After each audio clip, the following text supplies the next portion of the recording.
Hi, and welcome back to Dr. C's Morning Minute. Glad you be here.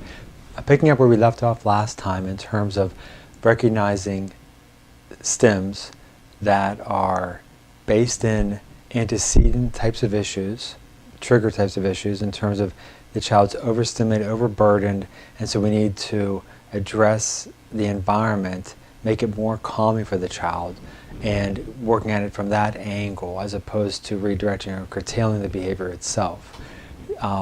Today we're going to talk more about the times where you see your kiddo behaving in this way and it seems like they're just having a great time at it. They're enjoying it, they're having fun.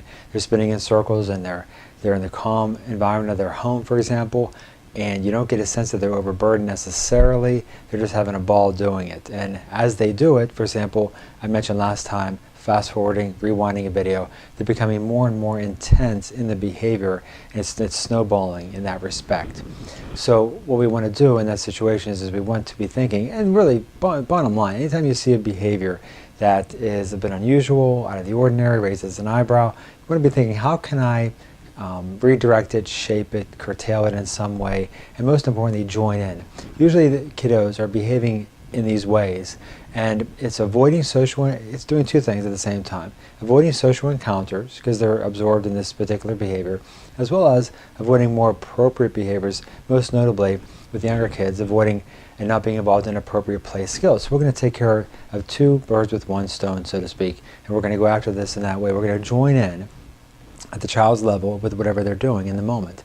If they're on the floor and they're getting a particular eye gaze at a car on the floor in a peculiar way, well, we're going to get right down there with them. We're going to be at the other end of their gaze, and maybe we'll have a car as well, and we're going to sort of drive our car alongside theirs. If we can even use their car, so much the better, and we're going to then engage with them that way. And that's going to be a progression then from joining in with them, where they're looking at your face as well, and then moving to more and more appropriate play skills. They're walking in circles, spinning in circles, doing so in a rather, again, increasingly intense way. Well, we may then take their hands, do running around the rosy. We may go in bigger and bigger circles and be then walking in a more appropriate way. Again, they're engaging with you in the process, preferably looking at you in the process, and we're redirecting the behavior. They're still getting their needs met, but doing it conceivably in a more appropriate way.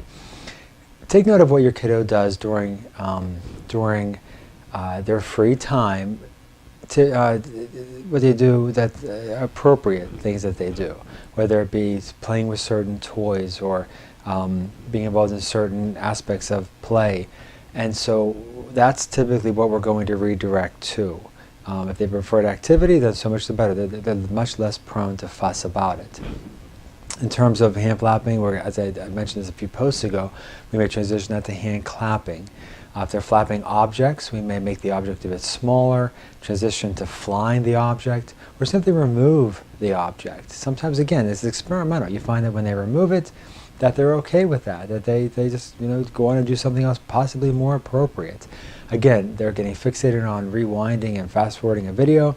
We may then simply remove the video and experiment with that and see that, okay, they actually are more appropriate thereafter. If you find that they're more ill at ease and having a hard time, then we can replace it with something more appropriate. We can replace it with something that fills that, whatever that need was. If it was a visual need, maybe we can find some other visual stimulations for that.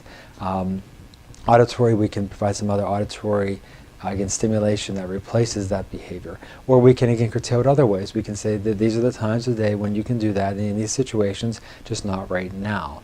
And that can be helpful too.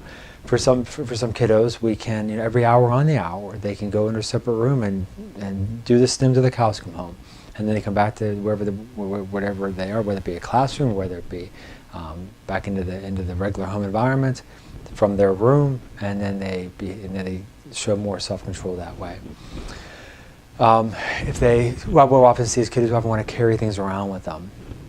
And so we would then we'll take the items and reduce the number of them, put them in a bag so they're less evident, things of that nature.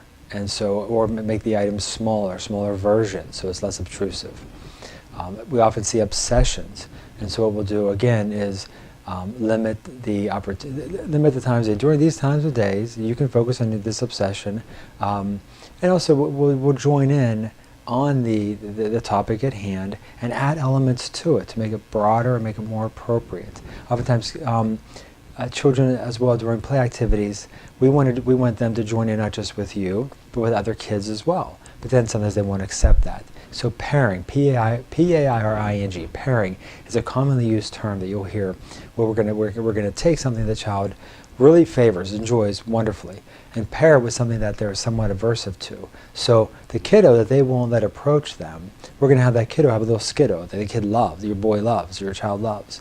And so they then begin to associate that little skiddo with the boy, so it could be a candy, it could be a preferred item, it could be a toy, it could be whatever, but they pair something aversive, an approach by you, a peer, something of that nature, with something that they really enjoy.